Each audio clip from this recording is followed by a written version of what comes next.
மருந்து குடித்த பச்சிளம் குழந்தைகள் என்ன ஆச்சு தெரியுமா? குழந்தைகளுக்கு பொதுவாகவே இருமல் சளி பிரச்சனை அதிக அளவில் இருக்கும். அதற்கான தீர்வா பெரும்பாலான டாக்டர்கள் பிரிஸ்கிரைப் பண்றது காஃப் சிரப் தான்.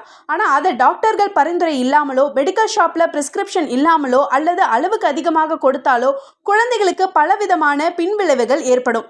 இந்த நிலையில மத்திய பிரதேசம் ராஜஸ்தான்ல கோல்ட்ரிஃப் அப்படின்ற காஃப் சிரப்பை குடிச்ச 7 முதல் 12 வயதுக்குட்பட்ட குழந்தைகள் வெறும் 15 நாட்களுக்குள்ள உயிரிழந்த சம்பவம் சோகத்தையும் அதிர்ச்சியையும் ஏற்படுத்தியிருக்கு. இந்த மருந்து தமிழ்நாட்டில் தடை செய்யப்பட்டிருக்கு. அதாவது கோல்ட்ரிஃப் மருந்துல சிறுநீரகத்தை செயலிழக்க செய்யற டைஎத்திலின் கிளைசால் அப்படின்ற வேதிப்பொருட்கள் 45% மேலே இருக்கிறது தெரிய வந்திருக்கு. அதனால அந்த மருந்து தயாரிப்பு நிறுவனத்துடைய உரிமம் உடனடியாக ரத்து செய்யப்பட்டிருக்கு. மேலும் மறு உத்தரவு வர வரைக்கும் தமிழ்நாடு முழுவதும் கோல்ட்ரிஃப் மருந்துடைய விற்பனை மற்றும் விநியோகத்தையும் நிறுத்தி வைக்கவும் ஆணை பிறப்பிக்கப்பட்டிருக்கு. இதை தொடர்ந்து கோல்ட்ரிஃப் இருமல் மருந்தை பெற்றோர்கள் யாரும் குழந்தைகளுக்கு கொடுக்க வேண்டான்னு மக்கள் நல்வாழ்வுத்துறை அமைச்சர் மா சுப்பிரமணியன் அறிவுறுத்தியிருக்கிறாரு.